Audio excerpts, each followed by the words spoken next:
What's up, my Foogs? This is yet another piece in the war puzzle. March 30th, 2018.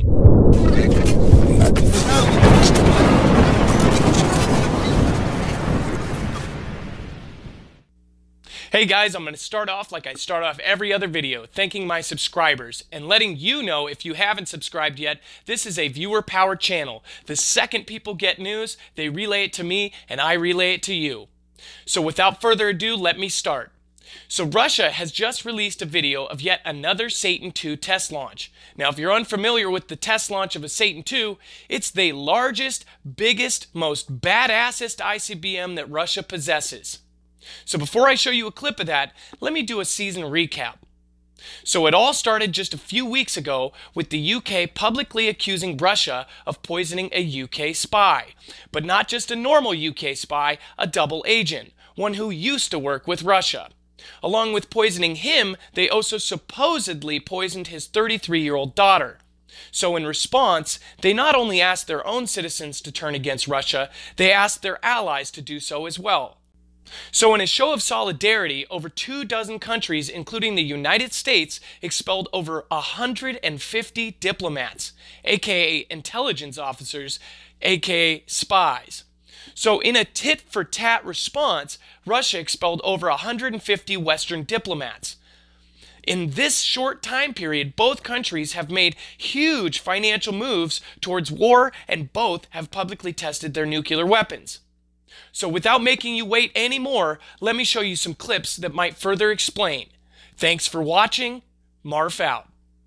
From Russia, further freezing out relations with the United States. Russia's Ministry of Defense releasing this video showing what it's calling the second test launch of its newest intercontinental ballistic missile, the Sarmat, known to NATO by a more sinister name, the Satan II. Earlier this month, in an anonymous State of the Nation address, Russian President Vladimir Putin showed off the weapon to great fanfare, boasting of its ability to carry 10 to 15 nuclear warheads, and in simulation video appearing to show it rocketing towards Florida. The latest comes as Russia announced the expulsion of 60 American diplomats and the closure of its consulate in St. Petersburg, a retaliation for the U.S. kicking out the same number of Russian diplomats over that poisoning of a former Russian spy on British soil, further intensifying a diplomatic crisis. Even greater evidence we're on a path to a new Cold War. NBC News reports President Trump, in a call with Putin, said, "If you want to have an arms race, we could do that, but I'll win." Going on recently, the use of nerve agent in the UK, the expulsion of diplomats, then this, many people are saying, is clear evidence of further provocation from the Russians, and indeed a sign that they will not be backing down. This latest test was a liquid-fueled ICBM called Sarmat, or Satan in English, and it's the same missile that in March Putin proudly declared could reach anywhere in the world. He did that while screens behind him showed Florida being targeted. Now, the launch comes just days after a planned US test launch of its own ICBM off the western coast, and also just days after Poland agreed to buy $4.7 billion of Patriot missiles from the US. And on top of all this, Russia has just announced it plans more missile tests in early April in the Baltic Sea between Sweden and Latvia. Back to Fox Top story, the Russians test launching a so-called Satan II nuclear missile. Satan II. They claim it can hit any target in the world, just as the Russian ambassador says relations with the United States are the worst he can ever remember. Quite a combo. Let's turn to Elena Polyakova, a fellow in foreign policy at the Brookings Institution. Is this chatter? Is it something more? Is there a way to know? Well, I don't agree with the Russian ambassador on too many things, but I agree with him that we are in a downward spiral when it comes to U.S.-Russia relations. And given all the expulsions that we saw happening just this week, I don't see a clear end in sight.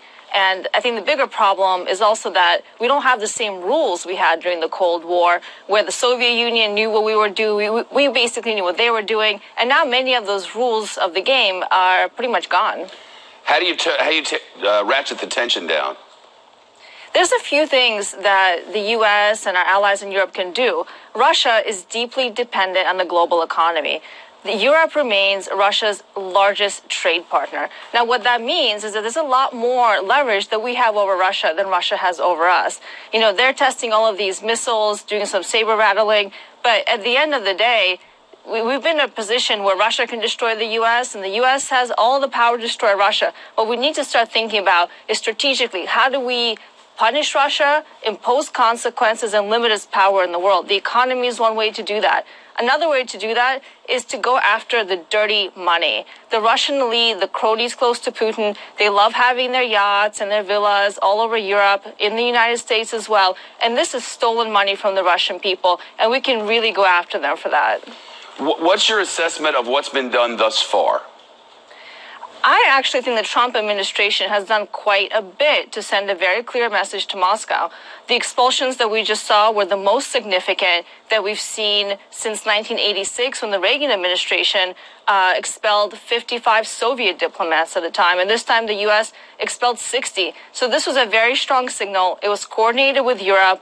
And I think the Kremlin got the message. And another thing the Trump administration has done well is they have imposed new sanctions on Russia.